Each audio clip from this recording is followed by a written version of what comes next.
Welcome to sign of infinity. প্রেম। আচ্ছা, প্রেম নিয়ে কি বলি বলুন তো? কিছুই যে মাথায় আসছে না। অতর্কিতে ছপাত করে সেই প্রেমে যখন হুড়মুড়িয়ে পড়ি, তখন কি সত্যিই কিছু বলার থাকে? তার চোখের মধ্যে চোখ, হাতের উপর হাত রাখলে যখন ছ্যাক করে ওঠে শরীর, সত্যি বলছি, বিশ্বাস করুন, হাজারো বিজ্ঞান বই খুঁজে সেই গোপন সূত্রের কিনারা করতে পারিনি। অভিজ্ঞ প্রহেলিকার মতো কখনো সেই প্রেম হাতছানি দেয়, আবার অন্ধকারের মধ্যে কোথায় যেন হারিয়ে যায়। 6 মাস হোক বা 60 বছর, দীর্ঘ প্রতীক্ষা আমাদের চলতে থাকে সেই উষ্ণ প্রেমের আলিঙ্গন পেতে। হাই, আমি সৌপ্তিক। অনেক তো হলো রহস্য, রোমাঞ্চ, ভূত, প্রেত। তো চলুন না একটু প্রেমের ডিপার্টমেন্টে শিফট করা যাক। আর সেই জন্যই আজ আমরা আপনাদের জন্য নিয়ে এসেছি আমারই লেখা একটা গল্প, প্রেম আবর্ত। তাহলে দেরি না করে শুরু করা যাক। মানুষের জীবনে কিছু কিছু সময়ে এমন সকল ঘটনা ঘটে যার যুক্তি বুদ্ধি দিয়ে ব্যাখ্যা করা গেলেও আমরা কেউই সেই ব্যাখ্যা শুনতে পছন্দ করি না। চিরকাল শহরের পথে ঘাটে কিচকিচ করে ট্রামের বাঁশের ফাঁকে গড়ে ওঠা অন্ধকারকে এই আস্তিক দুনিয়া অলৌকিকের আখ্যান দিয়েছে, যেখানে যুক্তি দিয়ে যে লাভ হয় না তা নয়, কিন্তু বলা যায় তা করা বারণ।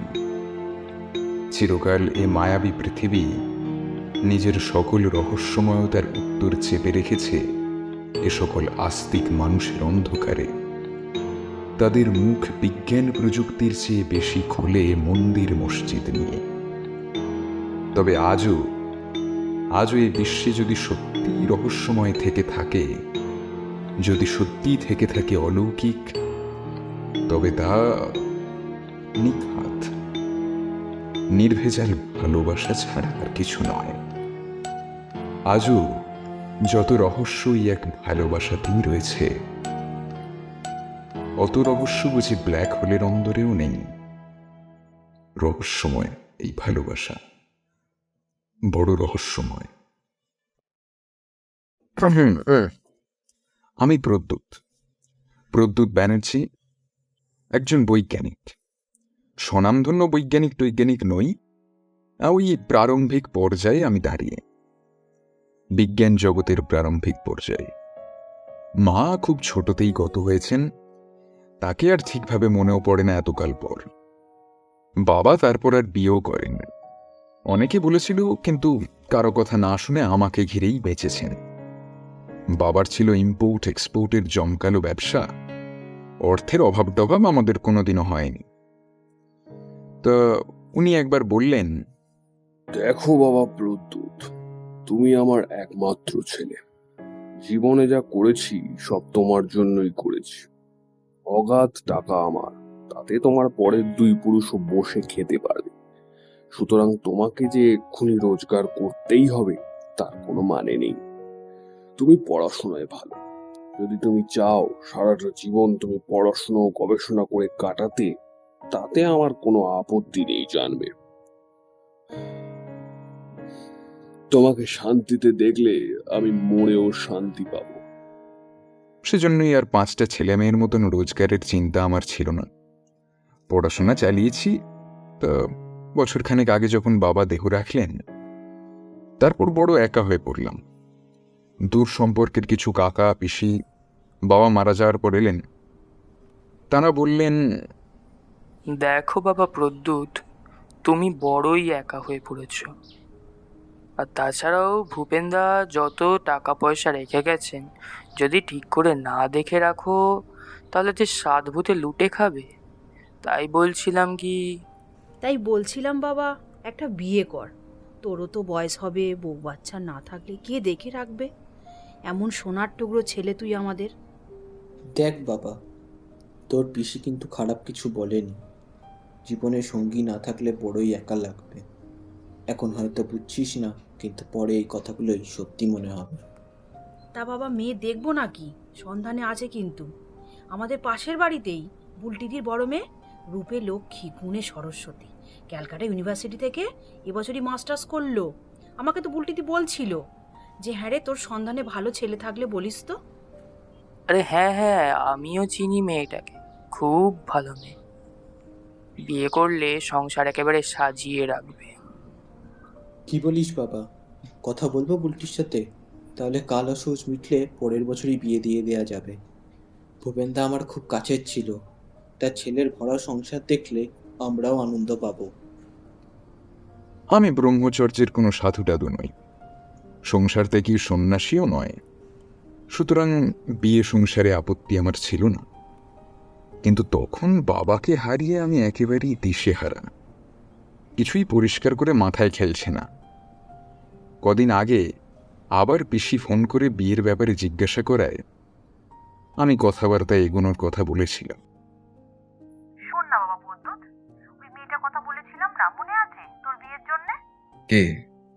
ওই বুলটি পিসির মেয়ে? হ্যাঁ হ্যাঁ, তাহলে কথাবার্তা এগোবো বিয়ের?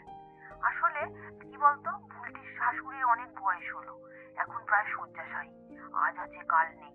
তাই ওরা বলছিল যে ওনার শেষ ইচ্ছা বড় নাতনির বিয়েটা নিজের চোখে দেখে যাবেন, তাই যতটা তাড়াতাড়ি সম্ভব আর কি। আমার দিক থেকে কোনো অসুবিধা নেই, বেশ, যা ইচ্ছে করো। কদিন আগে বলতে আমাদের জগতের নিয়মে কেটেছে হয়তো 4 দিন, কিন্তু আমার জন্য 6 মাস। প্রথমেই বলেছিলাম যে অলৌকিক বলে যদি সত্যি কিছু থাকে তবে তা হচ্ছে ভালোবাসা। আর আমার ক্ষেত্রে যা হয়েছে তাকে একটু কষ্ট করলে বুদ্ধি দিয়ে ব্যাখ্যা মেলানো যায়। কাকতালীয়ভাবে এর পেছনে বৈজ্ঞানিক পরীক্ষা নিরীক্ষার একটা যোগ আছে। শুনুন, বলি একে একে। তা আমার গবেষণার বিষয়ে মূলত কোয়ান্টাম ফিজিক্স, আর এ বিষয়ে একটু জ্ঞান থাকলেই প্রথমে অ্যালবার্ট আইনস্টাইন বা হাইজেনবার্গের নাম মাথায় আসে, যারা পদার্থের ফান্ডামেন্টাল পার্টিকেলস এর ধর্মের উপর গবেষণা করে নিজেদের জীবন অতিবাহিত করেছে। এবং তার সূত্রে আইনস্টাইন আমাদের দিয়ে গেছেন যথাক্রমে স্পেশাল ও জেনারেল থিওরি অফ রিলেটিভিটি। কথাগুলো একটু জটিল, তবে হ্যাঁ, আজও মানুষের কিছু আদিম ইচ্ছার মধ্যে একটা হলো অতীত আর ভবিষ্যতের জ্ঞান আহরণ করা, বা সোজা কথায় টাইম ট্র্যাভেল। স্টিফেন হকিং এর নামটা হয়তো এই প্রসঙ্গে আপনাদের মনে পড়বে। আর এই সময়ে যাত্রার ব্যাপারে আইনস্টাইন বলেছেন প্রিকগনিশন বা ভবিষ্যৎ দর্শন গাণিতিক এবং পদার্থবিদ্যার নিয়ম অনুযায়ী অসম্ভব। কিন্তু যখন প্রসঙ্গ এসেছে অতীতে যাওয়ার, তখন তিনি মুখ খোলেননি। এর পরে পরেই আসে ওয়ার্ম হোল থিওরি, বা সোজা কথায় বর্তমান থেকে অতীতে যেতে পারে এমন একটা দরজা খোলা। কিন্তু এখানেই সমস্যা, এই ওয়ার্ম হোলের অস্তিত্ব নেই সেরকম নয়, বরঞ্চ আমার বিশ্বাস এই মহাবিশ্বের অজস্র জায়গায় প্রতিনিয়ত বহু ওয়ার্ম হোল খুলছে, বন্ধও হচ্ছে, কিন্তু তা এত ছোট যে তা দিয়ে একটা অণুও গলে না।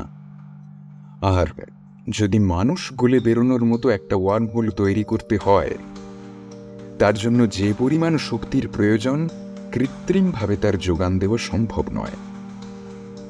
তবে উপায় কিছুই চোখে পড়ছে না, বা হয়তো আছে, অপেক্ষা শুধু সেই শক্তির উৎস সন্ধান।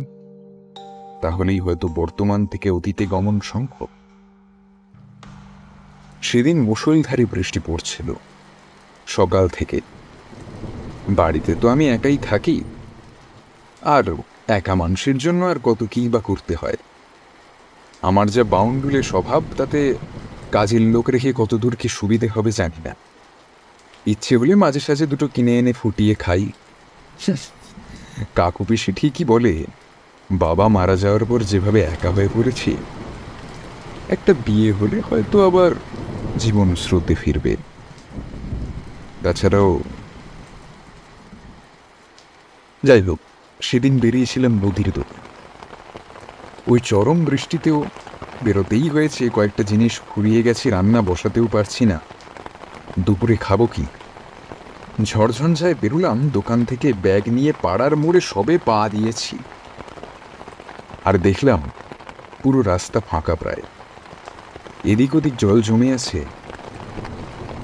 আর তখনই ঘটল ঘটনাটা, যেটা আমার বৈজ্ঞানিক ও মানসিক চেতনায় এক বিরাট পরিবর্তন ঘটাল। প্রথমে একটা চোখ ধাঁধানো ঝিলিক, আর তারপরেই এক কান ফাটানো বাজ পড়ার শব্দে চোখের সামনে এক মুহূর্তে সাদা হয়ে গেল।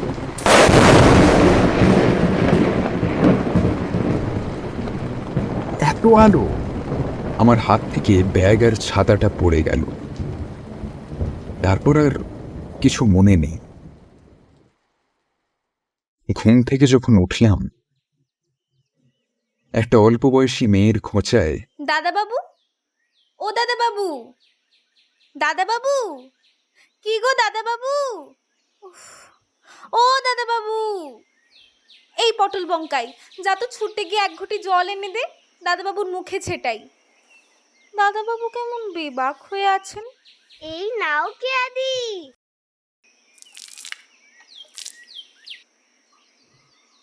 আমি কোথায়? ও মা, আপনি এখানে শুয়ে আছেন আর আপনিই জানেন না? বলি কি আক্কেল গো আপনার।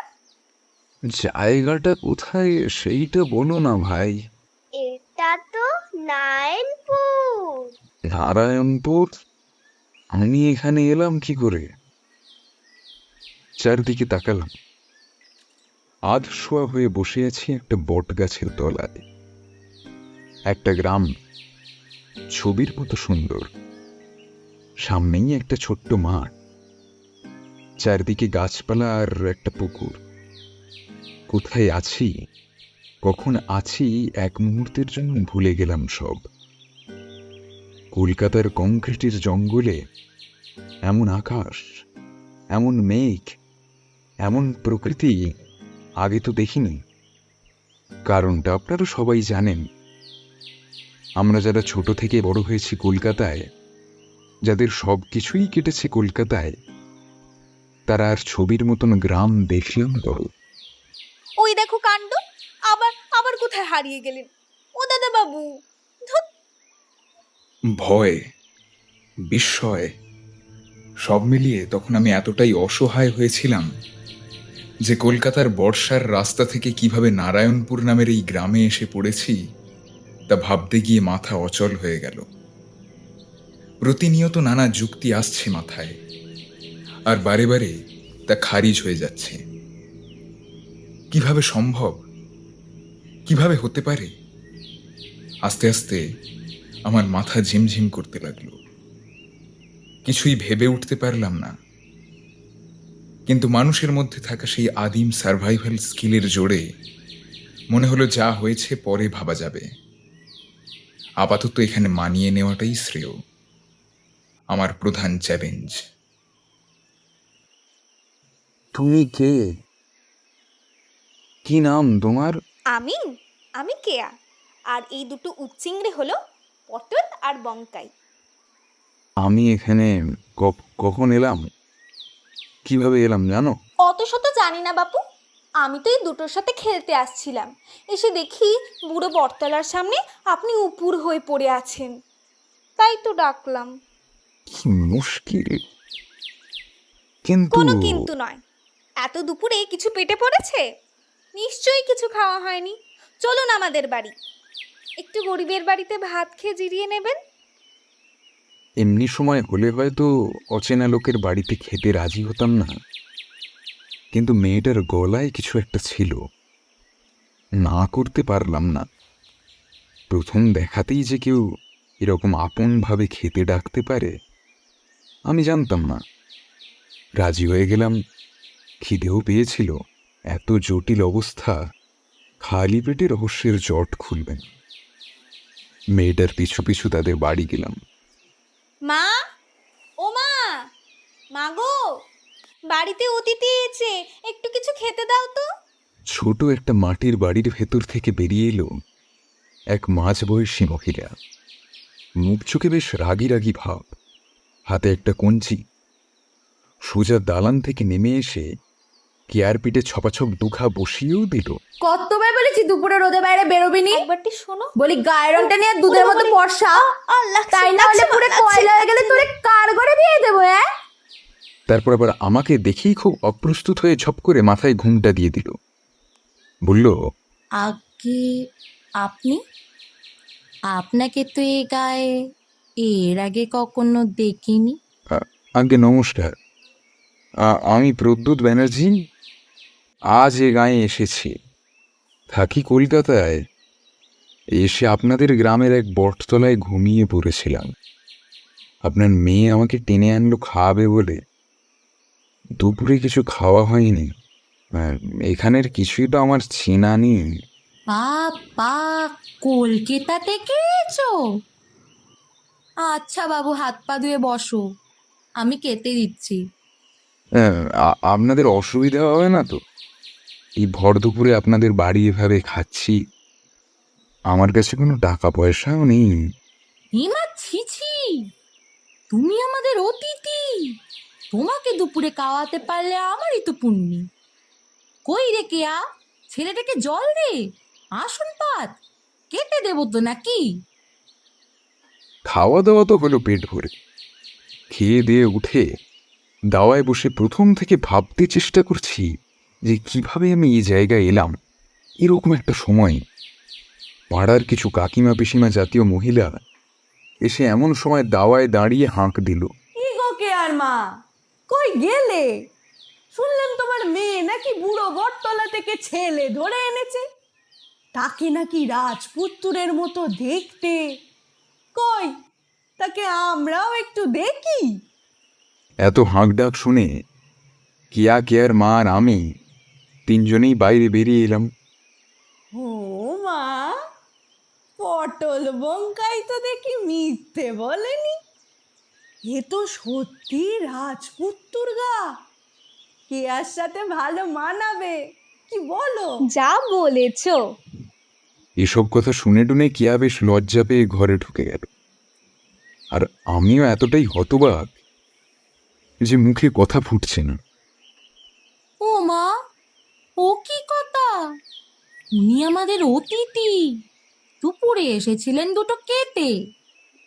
আমার বাপু অত তাড়া নেই মেয়েকে বিয়ে দেওয়ার। তা বললে চলে? মেয়ের তো 19 বছর বয়স হয়ে গেল নাকি? এর চেয়ে বেশি দেরি করলে যে দোজ ভরে জুটবে গা। যাকে যা বলতে এছিলি। শোনো বাবা, তুমি এ গাঁয়ের অতিথি। আজ বিকেলে মোড়লের বাড়ি তোমার নেমন্তন্ন রইল, যাবে কিন্তু। আর আমি হলেম গে মোড়ল গিন্নি। বিকেলে আমার জন্য আরেক চমক অপেক্ষা করছিল।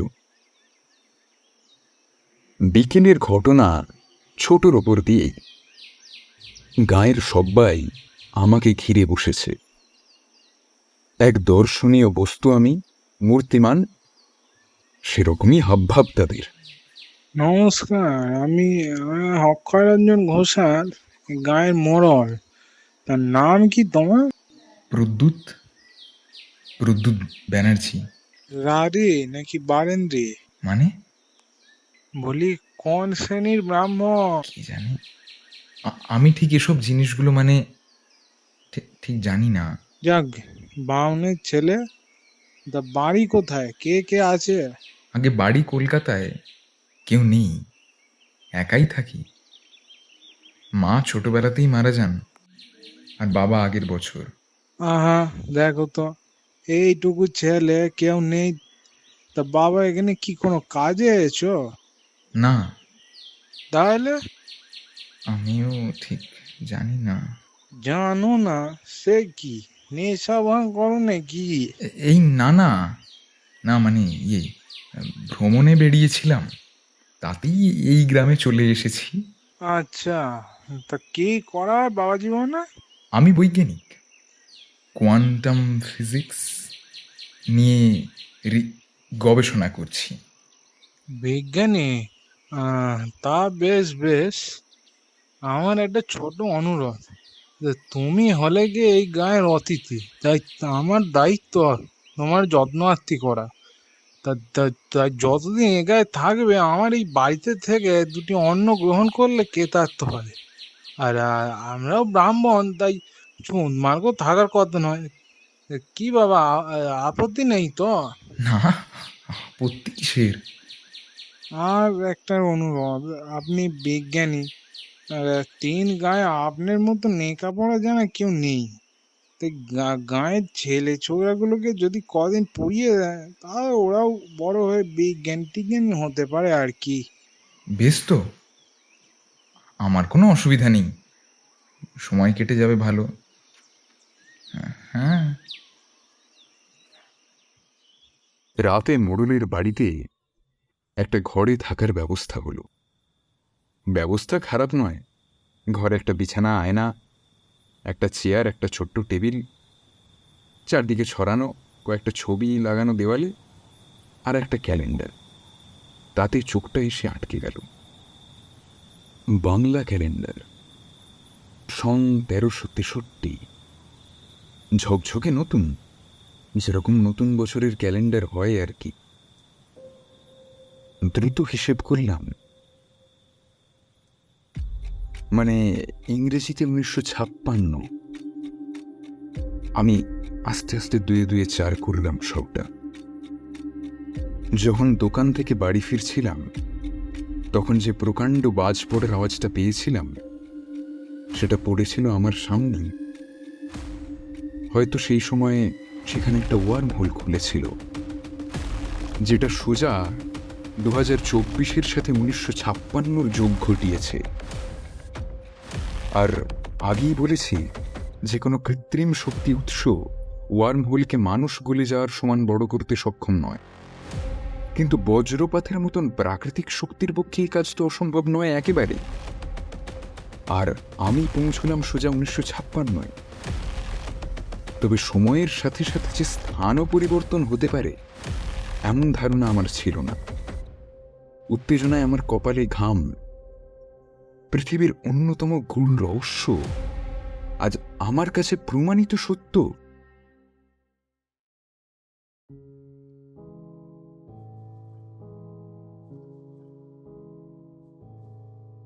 মাথায় আকাশ ভেঙে পড়ল আমার। শিরদাঁড়া দিয়ে বয়ে যাচ্ছে ঠান্ডা স্রোত।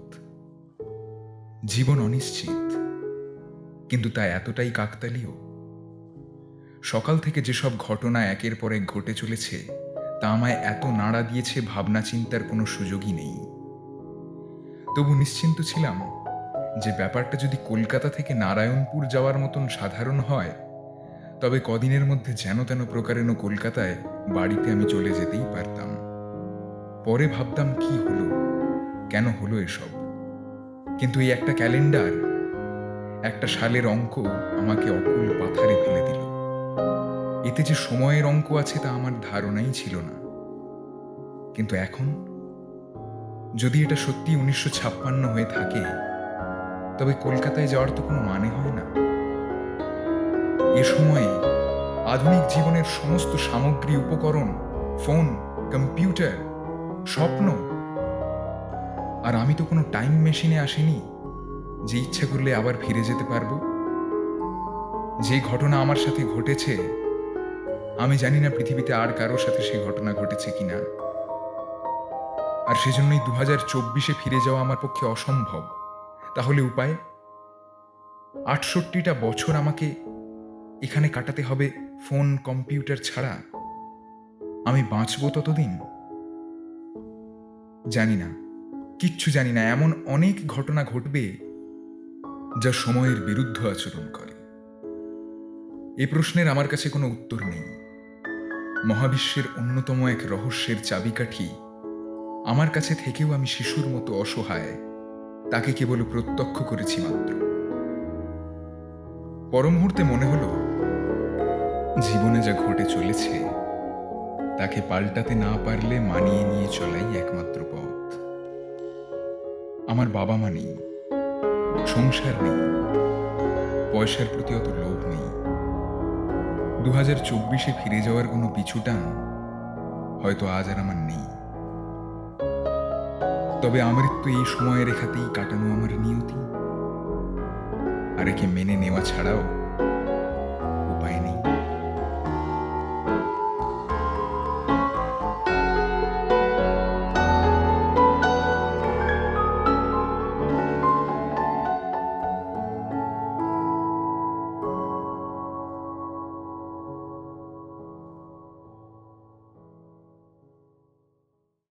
কয়েকদিন ভালোই কাটছিল ছাত্র পড়িয়ে। মোড়লের বাড়ি ভালো মন্দ খেয়ে। মোড়লের বাড়িতে লোক বলতে মোড়ল দম্পতি আর তাদের 16-17 বছরের ইন্দুমতি। সে খালি খালি খাবার নিয়ে চলে আসে আমার ঘরে, অযথা আমার সেবা করতে যায়, আবার আমি কিছু জিজ্ঞাসা করলে লাজুকভাবে ঘর থেকে বেরিয়ে যায়। এই জীবনটাকেই নিয়তি বলে ধরে নিয়েছিলাম। বাড়িতে এমনিতেও আমি না ফিরে গেলে আমার জন্য কাঁদার কেউ নেই। জীবনের লক্ষ্য পূরণ করার সুযোগ থাকলেও ইচ্ছে নেই। দিব্যি আছি, গ্রামের হাওয়া কদিনেই কুঁড়ে করে দিয়েছে আমাকে। সপ্তাহখানেক বিকেলে হাঁটতে হাঁটতে এদিক ওদিক বেড়াতে বেরোই। একদিন সেই বুড়ো বটতলার কাছে গিয়ে বসেছি। বসেই আছি, এদিক ওদিক দেখছি, নানান কথা মাথায় আসছে। হঠাৎ গাছের পেছন থেকে বেরিয়ে এলো কেয়া। আজ যেন প্রথম চোখ চেয়ে দেখলাম মেয়েটাকে। সত্যি তো, আগে কেন দেখিনি? অবশ্য দেখার পরিস্থিতিও ছিল না। হর্ষা শরীরে রোদ লেগে এক লালচে আভা দেখা দিয়েছে। একটা শাড়ি, আঁচলটা কোমরে গোঁজা, রূপ যৌবন ঠিকরে বেরোচ্ছে শরীর থেকে। খোলা কোঁকড়ানো চুল শরীর বেয়ে নেমে গেছে কোমর অব্দি। যেন কোনো এক পাহাড়ি ঝর্ণা বয়ে গেছে আর আত্মগোপন করতে চেষ্টা করেছে আদিম রহস্যকে। টিকালো নাক, ঠোঁটের উপর একটা ছোট্ট তিল, কাজল টানা চোখে এক মায়াবী স্নিগ্ধতা। এক চাহনিতেই সে বলে দিতে পারে শত শত কাহিনী। সব কিছুর জন্য রাজি করানোর ক্ষমতা রাখে চোখ দুটো। শরীরটা যেন কোনো এক গ্রিক ভাস্কর তৈরি করেছে নিপুণতায়, অনেক সময় নিয়ে। প্রতি ভাঁজে ভাঁজে ফুটে উঠেছে ঈশ্বরের অপরূপ শিল্প। চমক ভাঙল কেয়ার গলায়। হঠাৎ, কি হে বাবু, আমার দিকে ড্যাব ডিবিয়ে অমন কি দেখছো? হ্যাঁ হ্যাঁ, না কিছু না। তা বলি, কেমন লাগছে গো আমাদের গা? ভালোই। তা তোমার বাবাকে তো দেখলাম না। কি করে দেখবে?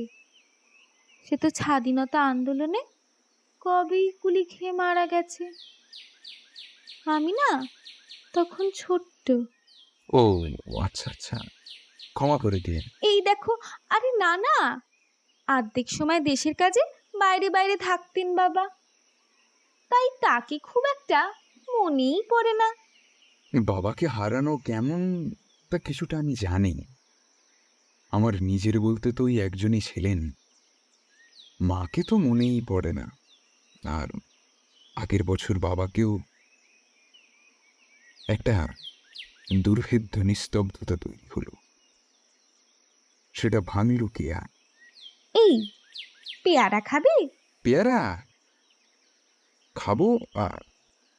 আচ্ছা, ওই মুরুলির মেয়েটা কেমন গো? খালি খালি আমার ঘরে ঢুকে বিরক্ত করে কিছু বলতে চায় হয়তো। কে? ওই ওই ইন্দু? ক অক্ষর গোমাংস। আমি তো তবু 7 অবধি পড়েছি, ও তো ক্লাস 2তেই বেরিয়ে গেল। বুঝো না, মোড়লের ধান্দা আলাদা। ধান্দা? সে আবার কি? তুমি না বাপু খুব বোকা। আরে মোড়ল তো ছেলে নেই, ওই একটাই মেয়ে। ও কি না তোমার সাথে বিয়ে দিয়ে। আমার সাথে? হ্যাঁ, তা নয় তো বলছি কি। এই তুমি রোজ বিকেলে এখানে আসবে, দুটো গপ্প করা যাবে? আরে ফাজিল মেয়ে তো তুমি, দুদিনের ছেনায় একটা মানুষ কিরম গপ্প করতে ডেকে নিচ্ছ? বারে, এতে ফাজলামি কি আছে? গপ্প করতেই তো ডাকছি। ওই পটল বঙ্কাই দুটো বড্ড ছোট, ওগুলোর সাথে গপ্প করে কোনো শান্তিই নেই। আসবে তো? যদি না আসি? কেয়া আমার চোখের দিকে তাকালো, কিছুটা কাছে এগিয়ে এসে মৃদুস্বরে বলল, আমি জানি তুমি আসবে। কথাটার মধ্যে কিছু একটা ছিল। ভালোবাসা সত্যিই হয়তো অলৌকিক, যার টানে আমি আবার বিকেলে আসতে থাকি পুরো বটতলায়। নিয়তিকে যখন মেনেই নিয়েছি, তখন সেই অনুযায়ী কাজও তো করতে হবে। কেয়াই অর্ধেক বকবক করে, আমি কথা খুব একটা বলি না। বয়সের সাথে সাথে ভাবনা চিন্তার যে ভার আসার কথা, তা কি আর আছে? প্রতিদিন হাসি কান্নার নানা গল্প আমরা করতাম। কালের সীমারেখা পেরিয়ে দুটো মানুষ কিভাবে একে অপরের এত কাছে আসতে পারে ভেবে আমি বিস্মিত হই। কথার আলাপের তাকানোর মধ্যে খুঁজে যেত ৬৮ বছরের ১৯৫৬ আর ২০২৪ এই বিপুল সময়ের বাদ। দেখতে দেখতে কেটে গেল অনেকগুলো মাস। প্রায় ভুলতে বসেছি আমার আসল সময়রেখা ২০২৪, বা হয়তো আমি বিশ্বের প্রথম টাইম ট্রাভেলার, বা এই অভাবনীয় রহস্যের চাবিকাঠি যার তালাটাই এখনো মানুষের হাতে আসেনি, তা প্রকাশ করার কথা মাথা থেকে বেরিয়ে গেছে। ইন্নুমতিকে একটু এড়িয়ে চলতে হয়, কিন্তু কেয়ার জন্য যে টান আছে তা অভেদ্য। মাঝে মাঝে মনে হয় যেটুকু বিদ্যে আছে তাতে ১৯৫৬-তে তো দিব্যি চাকরি পাওয়া যায়। মিথ্যে বলবো না, কেয়াকে ভালোবেসে ফেলেছি। আমি কোনো কালেই খুব একটা আপন ভোলা ছিলাম না। জীবনের নিয়মে আমার মধ্যেও রয়েছে সুখে সংসার যাপনের চাহিদা। শরীরের টান বলেও তো একটা ব্যাপার আছে। কেয়াকে বিয়ে করে কলকাতায় গিয়ে ঠিক দুজনে একটা কোনো চাকরি করে চালিয়ে নেব। আমার দাদু জেঠুরাও তো তাই করেছে। তারপর এলো সেই বিকেল, যেদিন আমি দৃঢ় প্রতিজ্ঞ, আজ কেয়াকে বলতেই হবে নিজের মনের কথা। দুপুর থেকেই ব্যাপক ঝড় বৃষ্টিতে চারদিক অন্ধকার হয়ে এলো। গ্রামের পথঘাট জল জমে কাদা। তাতেও পৌঁছলাম গ্রামের বুড়ো বটতলায়। মুষলধার বৃষ্টিতেও চারদিক সবকিছু অস্পষ্ট। পুকুরটা উপচে মাঠ ভেসে গেছে। এসে বসে থাকলাম। জানতাম কেয়া আসবেই, আসতেও কে হবেই, আমার জন্য আসবে। কিছুক্ষণ পর বৃষ্টিতে ভিজে আমার সামনে এসে দাঁড়ালো কেয়া। এই বৃষ্টিস্নাত বিকেলে আমাকে আবার নতুন করে প্রেমে পড়তে হলো কেয়ার। ভেজা চুলগুলো নাড়িয়ে জল ঝাড়লো একবার। জলের ছিটে লাগলো আমার মুখে চোখে। চোখের কাছে ভেসে উঠছে কেয়ার সাথে কাটানো প্রতিটা মুহূর্ত, তার স্বর্গীয় অবয়ব, অপসরীর মায়া। কেয়া বলল, বাবা, আজ এত বৃষ্টি তো এসো দেখছি। তুমিও তো এসেছ। মুখ দেখে তো মনে হচ্ছে কিছু বলার আছে। আসলে মানে যেটা বলার ছিল আর কি, ওই মানে আসলে কেয়া, মানে ব্যাপারটা হচ্ছে কেয়া, আসলে আমি না, এই কি বলে, আমি তোমাকে ভালোবেসে ফেলেছি। এবার দুটো হাত চেপে ধরলাম কেয়ার। দেখলাম আস্তে আস্তে কেয়ার মুখটা লাল হয়ে উঠল, হাতগুলো কাঁপছে। ঠোঁটটা অল্প ফাঁক হলো। আমি জানি আমাকে তুমি ঠিক করে চেনোই না, কিন্তু বিশ্বাস করো, এই 6 মাস তো দেখা হয়েছে। আমি ভালো রাখবো তোমাকে বিয়ে করে কলকাতায় নিয়ে যাব। কিছু না কিছু কাজ তো পেয়ে যাব, দুটো পেট চালিয়ে নেওয়ার জন্য যথেষ্ট। কেয়া কিছুই বলছে না, সারা শরীর বেয়ে বয়ে চলে শিহরণ। কিছুক্ষণ পর কাঁপা কাঁপা গলায় অবশেষে ব্যক্ত করে, সত্যি সত্যি বলছো?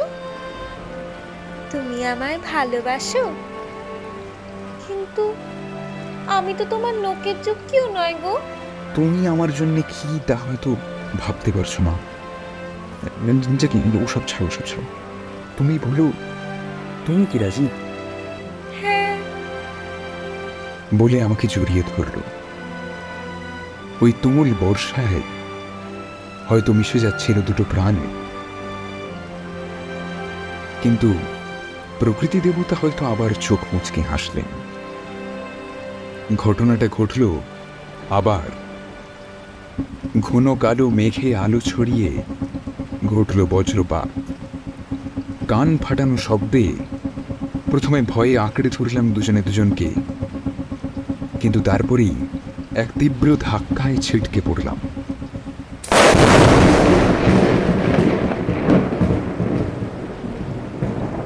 চোখের সামনে প্রথমে তীব্র আলো,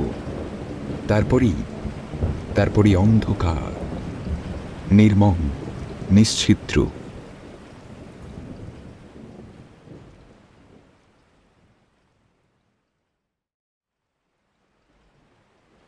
জ্ঞান ফিরল লোকের কোলাহলে। উঠে দেখি আমি দাঁড়িয়ে আছি 2024-এর চেনা শ্যামবাজারে 5 মাথার মোড়ের কাছাকাছি। কয়েকজন আমাকে ধরে ধরে নিয়ে গিয়ে একটা বেঞ্চে বসালো। আরে ও দাদা কি হলো?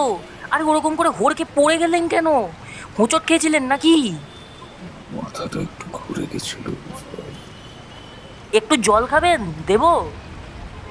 একটু জল খেয়ে কিছুক্ষণ বসে রইলাম ওই বেঞ্চেই। আবার আমার জীবনটা ঘেঁটে গেল। হাঁটতে হাঁটতে বাড়ি ফিরতে সন্ধে হয়ে গেল। বিছানার উপর পড়ে আছে ফোনটা, যেভাবে ফেলে রেখে গেছিলাম। খুলে বুঝলাম আমি আবার ফিরে এসেছি সেই দিন, যেদিন প্রথম নারায়ণপুর চলে গেছিলাম, ঠিক তার পরের দিন। ধপ করে বসে পড়লাম বিছানায়। পৃথিবীটা চোখের সামনে ভেঙে ভেঙে পড়তে লাগলো। দুহাতে মাথার চুল আঁকড়ে ধরে ছটফট করতে লাগলাম। আবার আমি সব হারিয়ে নিঃস্ব হয়ে গেলাম। যখন প্রথম কেয়ার সাথে দেখা হয়েছিল, তখন তো আমার কিছু হারানোর ছিল না, কিন্তু এখন কেয়া তোমায় আমি হারিয়ে ফেললাম। কেয়া, তোমায় আমি হারিয়ে ফেললাম। তোমায় আমি সত্যি হারিয়ে ফেললাম। জানি না আমি কোনোদিন আর তোমাকে দেখতে পাবো কিনা।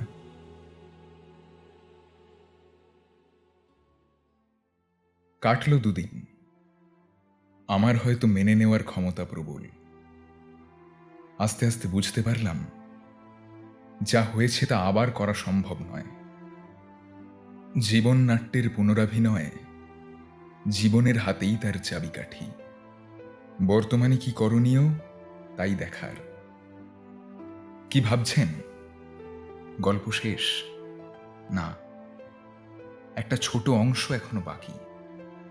এ মহাবিশ্বের যে রহস্য আমি জানতে পেরেছি, তা বিজ্ঞান জগতের পক্ষে খুব ইতিবাচক নয়। বরং এ ঘটনাটাকে আর 5টা মানুষের মতো অলৌকিক সাজিয়ে রাখাই ভালো। কাকতালীয়ভাবে হলেও পৃথিবীর প্রথম টাইম ট্রাভেলার আমি। সেদিন বিকেলেই পিসির ফোন এলো। বুলটিদিকে তোর কথা বললাম, সে তো এক কথায় রাজি। আচ্ছা, আগে কথা তো বলে আসি, তারপর যা হয় একটা ঠিক জানাবো। সেটাই তো বলছি, সামনের রবিবার তোকে ডেকেছে, তখন তোকে নিয়ে আমি আর ভাই মানে তোর কাকু যাবো ওদের বাড়ি। রেডি হয়ে থাকিস বিকেলের দিকে।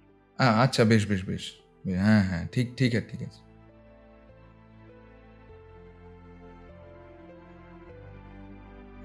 বিয়ের কথা চললেও মন বসছিল না আমার। বারবার কেয়ার কথা মনে পড়ছিল। যাকে বিয়ে করব তাকে কি কেয়ার মতো ভালোবাসতে পারবো, ভালো রাখতে পারবো? এসব অবস্থায় নিজের বৈজ্ঞানিক সত্তাকে বড্ড ঠুঁটো মনে হয়। কিন্তু জীবন মাঝে মাঝে তোমার জন্য এমন সব ঘটনা সাজিয়ে রাখে, যার জন্যই জীবনে আসে নতুন মোড়, শুরু হয় নতুন অধ্যায়।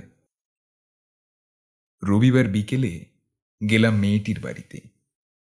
তা বেশ, অনেকক্ষণ তো হলো, মেয়েকে ডাকো, একবার দেখা সাক্ষাৎ হোক পাত্রপাত্রীর। হ্যাঁ, কই গো, মেয়েকে নিয়ে আসো। তারপরেই ঘরে যে ঢুকলো, তাকে দেখে এক দমকায় আমার দম আটকে গেল। কেয়া? এই যে হুবহু কেয়ার মতো দেখতে, সেই চেহারা, সেই চুল, সেই মুখ। একটা গড়মিল আছে, ঠোঁটের উপরের তিলটা নেই। মেয়েটা এসে চুপ করে আমার উল্টো দিকের চেয়ারে বসলো আর তাকালো আমার চোখের দিকেই। সেই সেই চাহনি যা মনের মধ্যে সেই অলৌকিক ভালোবাসার বীজ বপন করেছিল। তারপর অনেকক্ষণ ধরে বাকিদের মধ্যে কি কথাবার্তা হলো আমার কানে বিশেষ আসেনি। মাথায় পাকিয়ে উঠেছিল অনেকগুলো জট একসাথে। তারপর চোখ পড়ল ড্রেসিং টেবিলের ওপর রাখা একটা পুরনো দিনের বিয়ের ছবির দিকে। দুই নববিবাহিত দম্পতি পাশাপাশি দাঁড়িয়ে, সাদা কালো, ছবিতে চিনতে অসুবিধে হলো না। এটাই কেয়া, সেই কেয়া যাকে ফেলে এসেছিলাম নারায়ণপুরের বুড়ো বটতলার সেই বৃষ্টিস্নাত বিকেলে, যার সাথে একসাথে থাকার কথা ছিল আমার, সংসারও হয়তো হতো। ঠোঁটের ওপর তিলটা আছে, চিনতে ভুল হয়নি। বুঝতে পারলাম অনিশাকে কেন কেয়ার মতো দেখতে। জিনের প্রবাহে নাতনিকে ঠাকুমার মতো দেখতে হওয়া পৃথিবীর বুকে খুব স্বাভাবিক ঘটনাগুলোর একটা, কি আর বলি। তাহলে ওই কথাই রইল, সামনের মাসের 14 তারিখে আশীর্বাদটা সেরে নেওয়া যাবে এখন, কি বলেন? আরে বিলক্ষণ, শুভস্য শীঘ্রম। ঠাকুমার শরীর তো অসুস্থ, আরেকবার কি ওর সাথে কথা বলা যায়? সে ঠিক আছে বাবা জীবন, কিন্তু মা একদমই শয্যাশায়ী হয়ে পড়েছেন। 3টে কথার একটা উত্তর দেন। আচ্ছা বেশ, চলো দেখা করিয়ে আনি হবুনার জামাইয়ের সাথে, চলো। হ্যাঁ, চলুন। ঘরে প্রবেশ করতেই নাকে এলো একটা সুগন্ধ। বিছানার দিকে চোখ পড়তেই কিছু মুহূর্ত বাক্য স্ফূর্তি হলো না। এই চোখ, এই চুল, এ যে আমার চেনা, আজকের চেনা নয়, সেই কোন আদি অনন্তকালের চেনা। চোখে পড়ল কেয়াকে, চুলগুলো পেকে সাদা হয়ে গেছে, চামড়া ঝুলে গেছে, মুখে পড়েছে ভাঁজ। চেনা যায়, তবু চেনা যায় আমার কেয়াকে। আচ্ছা, কিছু যদি মনে না করেন, আমি একটু ওর সাথে একা কথা বলতে পারি? আচ্ছা, যা ভালো বোঝো। কেয়া, কেয়া, কে কে তুমি? কই দেখি। কেয়া, আমি গো, সেই যাকে বুড়ো বটতলায় কুড়িয়ে পেয়েছিলে, যে বলেছিল ভালোবাসি। কেয়ার চোখে জল। বৃদ্ধ হয়ে আসা নির্জীব হয়ে আসা চোখে দেখে নেওয়ার চেষ্টা, একটা চিনে নেওয়ার চেষ্টা।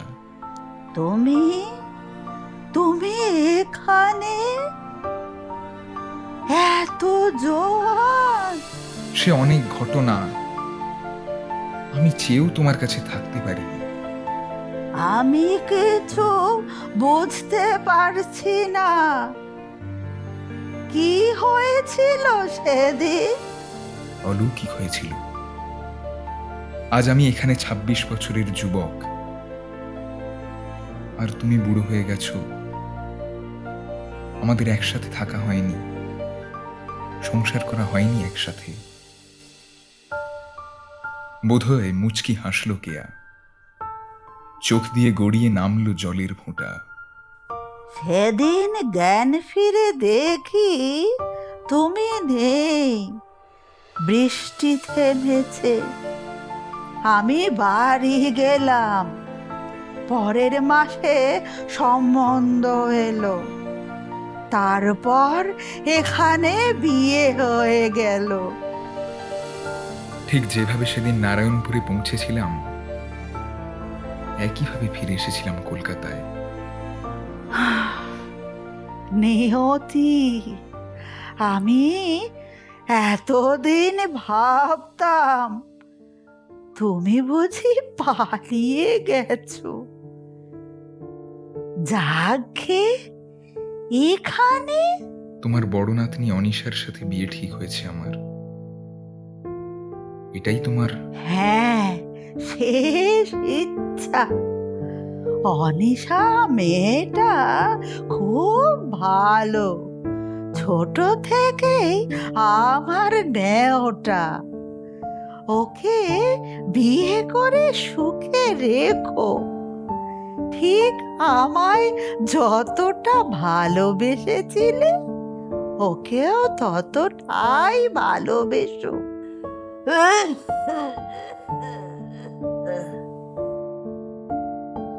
ওর মধ্যে দিয়ে আমি চিরকাল তোমার সাথে থাকবো, তোমার সাথে সংসার করব।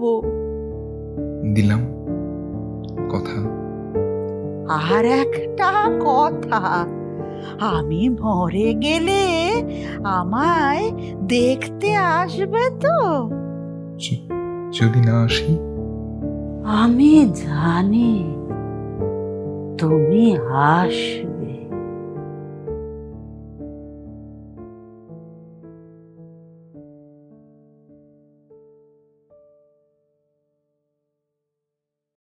গল্পের মুখ্য ভূমিকায় প্রদ্যুতের চরিত্রে সত্যজিৎ, কেয়ার চরিত্রে সাহানা, কেয়ার মায়ের চরিত্রে শুভেচ্ছা, প্রদ্যুতের বাবার চরিত্রে অর্চিষ্মান, শ্বশুর প্রদ্যুতের কাকা ও রাস্তার জনৈক ভদ্রলোক সৌপ্তিক, প্রদ্যুতের অপর কাকা অরিঞ্জয়, মোড়ল ইন্দ্রজিৎ, মোড়ল পত্নী আত্মিশা, বঙ্কাই অবিষ্কা, পিসি চন্দ্রানী খাঁ, বৃদ্ধ কেয়া সুপ্রীতি ঘোষ।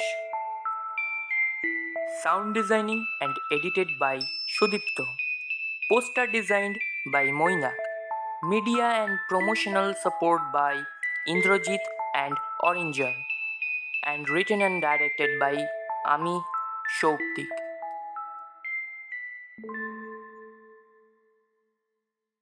আমাদের সঙ্গে টাইম ট্রাভেল করে কেমন লাগলো সেটা অবশ্যই কমেন্টে জানাবেন। শুনেছি প্রেম বিতরণ করলে নাকি বাড়ে, তাই পছন্দের মানুষজনের সাথে শেয়ার করবেন। ও সাইন অফ ইনফিনিটির এই নতুন প্রচেষ্টা ভালো লাগলে অবশ্যই লাইক ও সাবস্ক্রাইব করতে ভুলবেন না। আমাদের সঙ্গে জুড়ে থেকে নতুন অভিজ্ঞতার সাক্ষী হতে ইনস্টা হ্যান্ডেলের লিঙ্ক তো দেয়াই রইল ডেসক্রিপশন বক্সে। আপাতত এইটুকু। আবারও নতুন মানুষ, নতুন জায়গা, নতুন বিষয় এক্সপ্লোর করতে হলে থাকতে হবে আমাদের পাশে। ততদিনের জন্য না হয়, কারণ আমরা জানি আপনারা আসবেন।